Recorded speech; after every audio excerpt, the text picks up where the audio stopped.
Good morning, it's Tuesday, October 24th. And when I search for things to talk about in the morning, I try to find something that has a conclusion.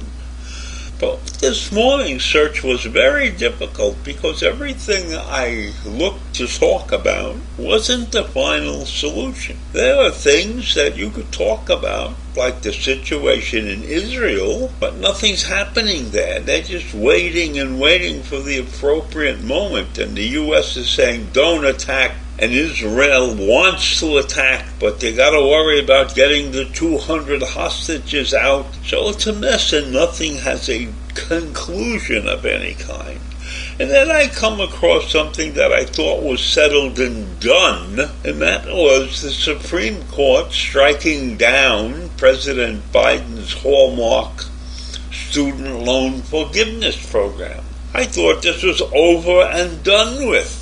I know that Biden was trying to wiggle and worm and find another way to save the students' money, but the student loan program in its entirety has not been done away with. Student loans have been canceled to the tune of $48 billion since the Supreme Court ruling, and the cancellations have come through existing federal student loan forgiveness program. So there are programs out there that I never knew existed.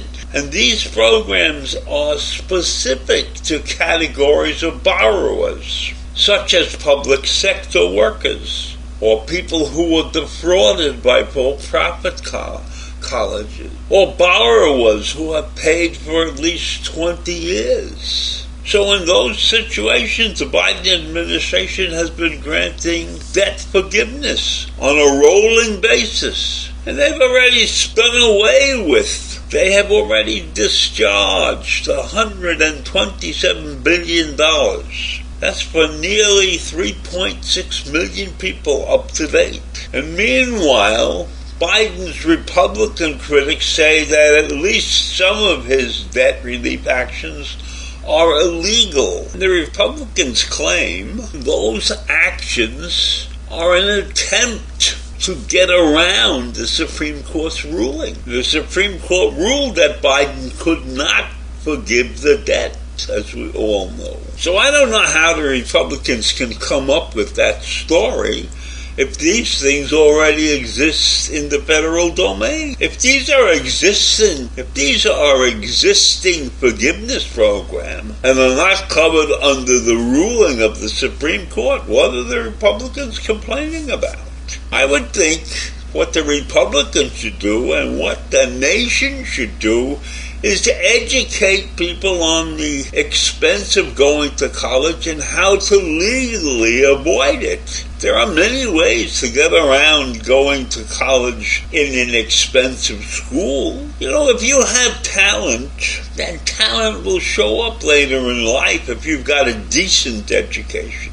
Everybody that goes to Harvard or Yale or one of the other great schools in this country doesn't always become a success when they leave, you know? School is just the beginning.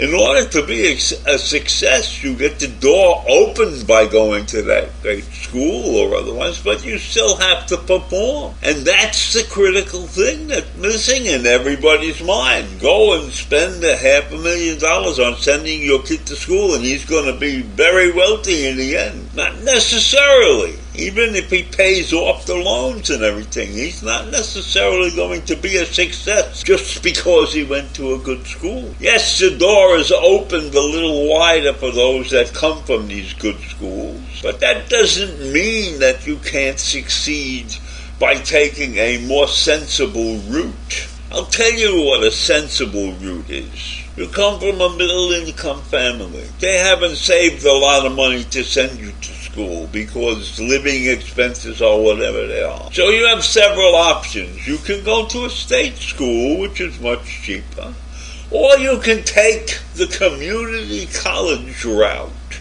You go several years to community college, and then you get an associate degree, and then you use that associate degree to get you into a full-scale college, and you spend 2 years there.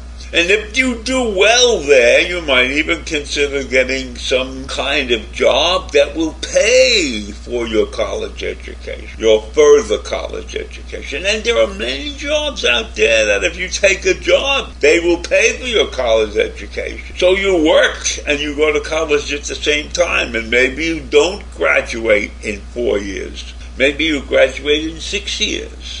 But you're working and somebody's giving you a job and paying for your college education. There are many ways to get around the disaster of high tuition. And people are not spending the appropriate time to look into those matters. And let's face it, there's a prejudice that exists within families when they look at their students or about to be students. Many of them think the students are better than they are, because we don't want to admit that our student doesn't have the greatest intellect in the world. But you've got to give them a chance to get ahead in life, and strapping them with $250,000 or more in debt is not a good idea in my mind. You've got to find the other alternatives. You've got to go out there and do the research. Find the state school. Find the 2-year college. Maybe your son or daughter is better off being some kind of skill job. Taking a job that requires skill, like an electrician or a plumber, or a house painter or something like that. Those jobs pay well. There are many jobs out there that pay very decent salaries, and you can take a job like that. Not everybody is qualified to be a doctor or an attorney or a PhD or whatever it is. There are people that are needed in the world to do other jobs that pay very, very well. Or you can learn how to set up a small business, and you can succeed in the small business world. Not everybody has to be a professional. So I leave you with that this morning. The mess of college tuition and the inappropriate ideas that go along with that. Have a great day. Take care.